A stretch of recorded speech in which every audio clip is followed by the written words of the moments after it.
നമസ്കാരം.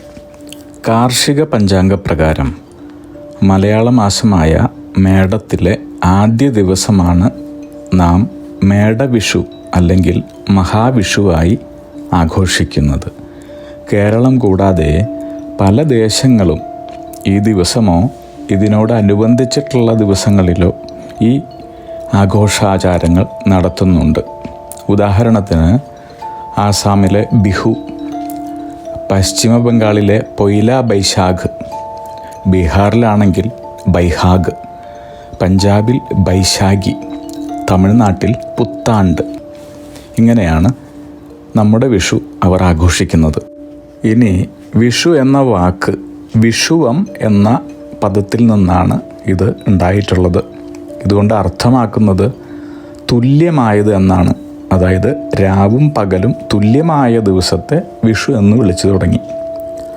മഹാവിഷു അല്ലെങ്കിൽ വിഷു എന്നറിയപ്പെടുന്ന നമ്മുടെ ഈ ആഘോഷത്തിന് പിന്നിൽ ഒട്ടേറെ ഐതിഹ്യങ്ങൾ നിലവിലുണ്ട്. അതിൽ ഒരു പുരാണ കഥ കേട്ടോളൂ. ഒരിക്കൽ 3 ലോകങ്ങളും നരകാസുരൻ്റെ ഉപദ്രവത്താൽ വലഞ്ഞു. എല്ലാവർക്കും ബുദ്ധിമുട്ട്.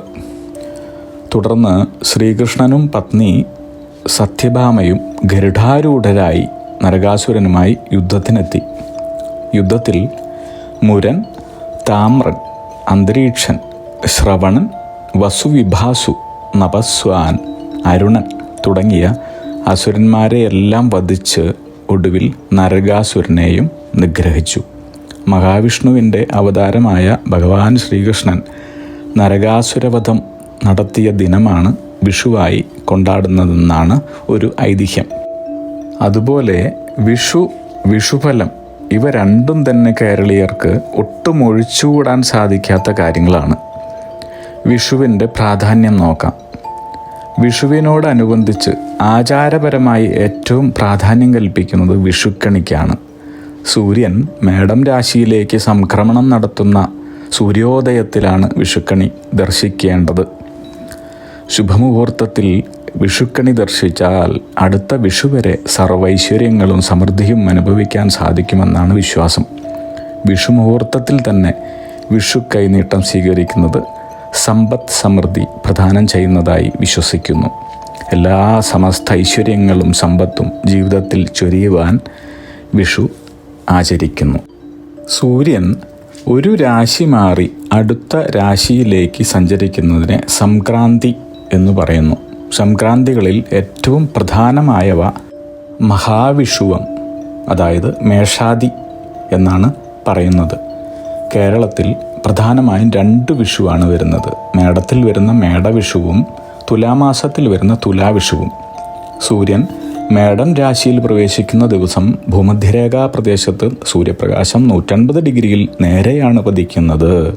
ഈ ദിവസം രാത്രിയുടെയും പകലിൻ്റെയും സമയദൈർഘ്യം ഒന്നായിരിക്കും, തുല്യമായിരിക്കും.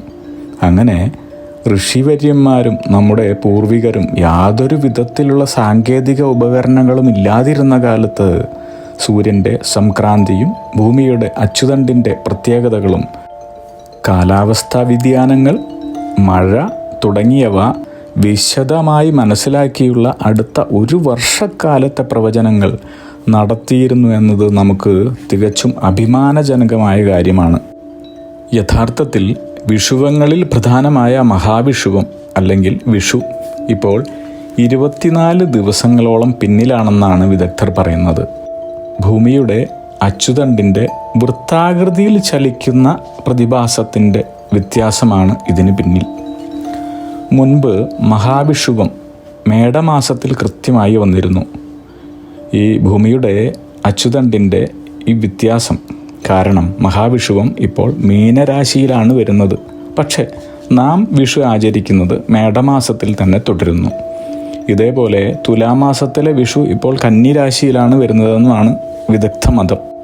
ഇനി ജ്യോതിഷപരമായി ചിന്തിക്കുകയാണെങ്കിൽ വിഷുവിന് ചെയ്യുന്ന കാര്യങ്ങളുടെ ഫലങ്ങൾ അടുത്ത വിഷു വരെയുള്ള 1 വർഷം അനുഭവിക്കാൻ സാധിക്കുമെന്നാണ് പറയുന്നത്.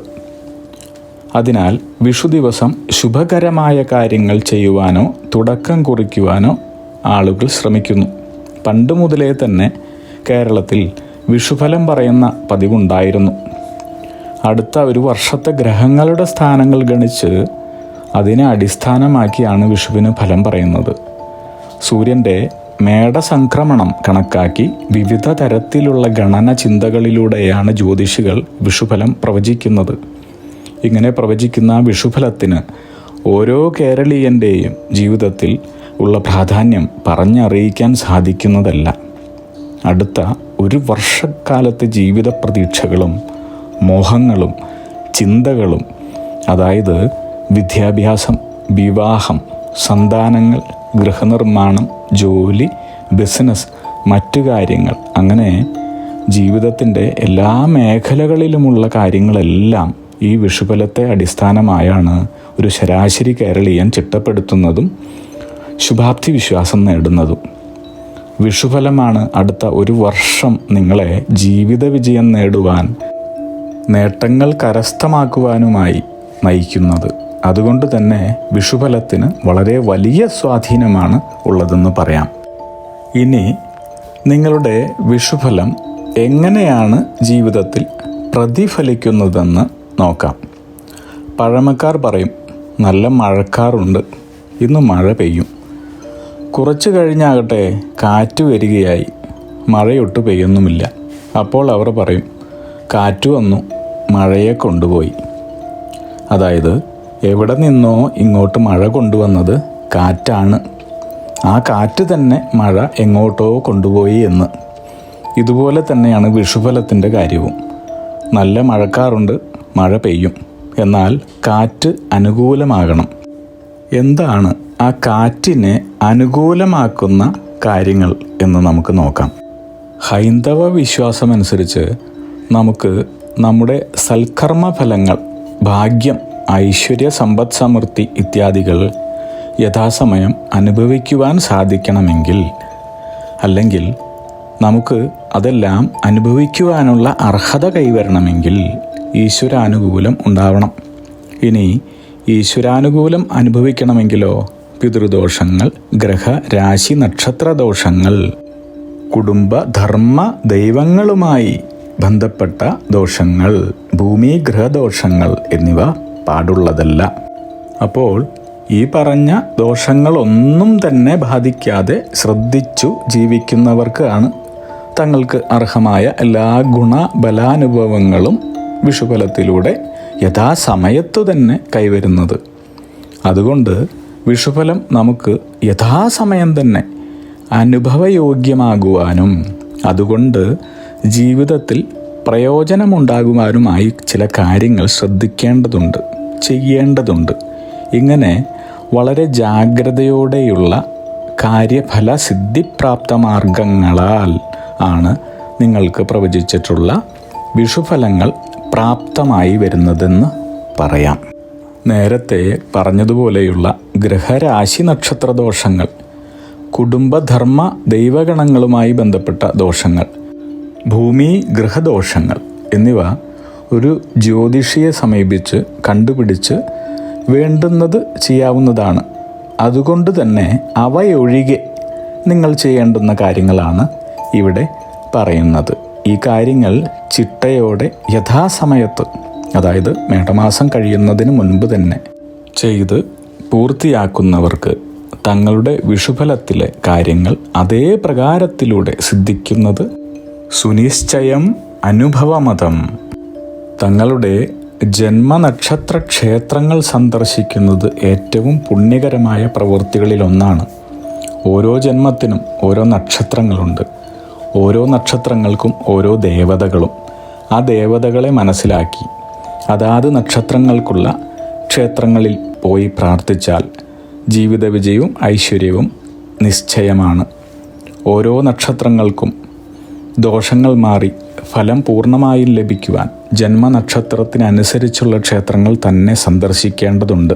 ഉത്രാടം നക്ഷത്രം മറ്റുള്ളവർക്ക് വേണ്ടി നന്മ ചെയ്യുന്നതിൽ ജീവിത സന്തോഷം കണ്ടെത്തുന്നവരാണ് ഉത്രാടം നക്ഷത്രക്കാർ.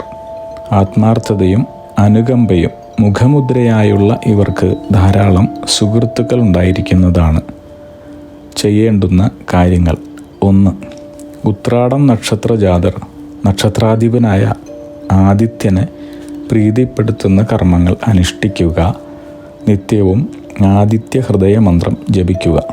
2. ഞായറാഴ്ച ദിവസം സൂര്യനെയും ദേവതയായ ശിവനെയും ഒരുപോലെ ഭജിക്കുക.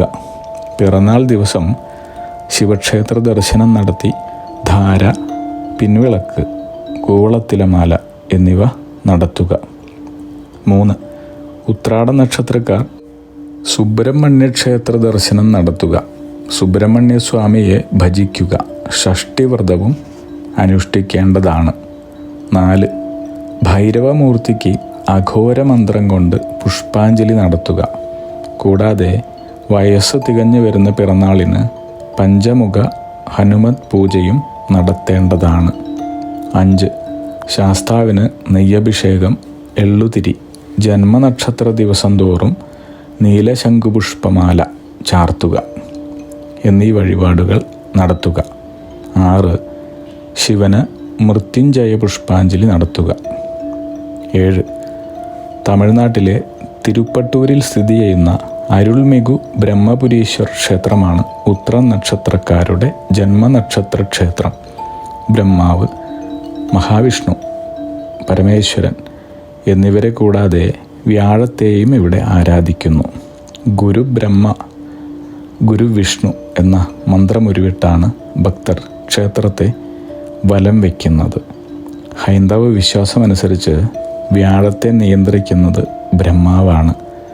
അദ്ദേഹത്തോട് ചേർന്ന് നിന്നാൽ മാത്രമേ നല്ല കാര്യങ്ങൾ സംഭവിക്കുകയുള്ളൂ അത്രേ. ഇവിടം സന്ദർശിച്ചു സാധ്യമായ വഴിപാടുകൾ നടത്തുക. ഇനി ഇവിടം സന്ദർശിക്കുവാൻ സാധിക്കാത്തവർ കേരളത്തിൽ തുറവൂർ നരസിംഹക്ഷേത്രം സന്ദർശിച്ച് സാധ്യമായ വഴിപാടുകൾ നടത്തുക. ഒരേ നാലമ്പലത്തിൽ 2 ഭാഗങ്ങളിലായി നരസിംഹത്തെയും സുദർശനമൂർത്തിയെയും പ്രതിഷ്ഠിച്ചിരിക്കുന്ന ക്ഷേത്രം എന്ന പ്രത്യേകതയും ഇവിടെയുണ്ട്. അപൂർവങ്ങളായ ശില്പങ്ങളാലും ചുവർ ചിത്രങ്ങളാലും പ്രസിദ്ധമാണ് തുറവൂർ ക്ഷേത്രം. ഇവിടെ നിർദ്ദേശിച്ചതെല്ലാം ചെയ്യുക വഴി എല്ലാ ദോഷഫലങ്ങളെയും ഇല്ലാതാക്കി ഈ വർഷത്തെ വിഷുഫലങ്ങളെല്ലാം തന്നെ നേടുവാൻ നിങ്ങളെ സഹായിക്കുന്നു. അഗ്നിഹോത്രികളുടെ ജീവിത നിയോഗ പ്രവചനങ്ങളിലൂടെ നിങ്ങളുടെ കർമ്മദോഷങ്ങൾ നീക്കുന്നതിനും ജീവിത വിജയം നേടുന്നതിനുമായി ഞങ്ങളുടെ ബിസിനസ് വാട്സപ്പ് നമ്പറിലോ മെയിലിലോ ബന്ധപ്പെടുക. പരീക്ഷ, ഇൻ്റർവ്യൂ, ഇഷ്ടജീവിത പങ്കാളി, വിവാഹം, സന്താനഭാഗ്യം, രോഗദുരിതങ്ങളിൽ നിന്നുള്ള മോചനം, ഉദ്യോഗസ്ഥാനലബ്ധി, ഭൂമി സ്വീകരണം, ഗൃഹനിർമ്മാണം, ഇഷ്ടജനലബ്ധി, ദാമ്പത്യ സൗഖ്യം, ജോലി, ബിസിനസ്, മറ്റു കർമ്മരംഗങ്ങളിലെ അഭിവൃദ്ധി, ആയുരാരോഗ്യ സൗഖ്യം, സർവസമസ്ത സമ്പദ് സമൃദ്ധി തുടങ്ങി എല്ലാ ജീവിത വിജയങ്ങൾക്കും കൂടാതെ സമ്പൂർണ്ണ ദോഷപരിഹാരങ്ങൾക്കും ഇഷ്ടകാര്യ വിജയങ്ങൾക്കും സർവ്വ ഐശ്വര്യങ്ങൾക്കുമായി വിവിധ രത്നക്കല്ലുകൾ ധരിക്കുന്നതിനുള്ള ഉപദേശങ്ങൾക്കായും പ്രശ്നപരിഹാരങ്ങൾക്കുമായി നിങ്ങൾക്ക് അഗ്നിഹോത്രി ജീവിത നിയോഗ ആചാര്യന്മാരുടെ ഉപദേശം സ്വീകരിക്കാവുന്നതാണ്. ഒരു കാര്യം പ്രത്യേകം ഓർക്കുക, നേരിട്ടുള്ള private consultation, online phone consultation എന്നിവയ്ക്ക് വാട്സപ്പിലൂടെയോ മെയിലിലൂടെയോ ഉള്ള മുൻകൂർ ബുക്കിംഗ് ആവശ്യമാണ്. ബിസിനസ് വാട്സപ്പ് നമ്പർ ശ്രദ്ധിച്ചോളൂ: 9846797971. Mail ID myniyogam@gmail.com. നിങ്ങളുടെ എല്ലാ വിധത്തിലുമുള്ള പിതൃ, കർമ്മ, ഗ്രഹ, രാശി, നക്ഷത്ര ദോഷനിവൃത്തികൾക്കും പരമമായ ജീവിത വിജയത്തിനും അവസാനത്തെ അത്താണി അഗ്നിഹോത്രി ജീവിത നിയോഗ ആചാര്യന്മാർ. അഗ്നിഹോത്രികളുടെ ജീവിത നിയോഗ പ്രവചനങ്ങൾ മനുഷ്യ നന്മയ്ക്ക്.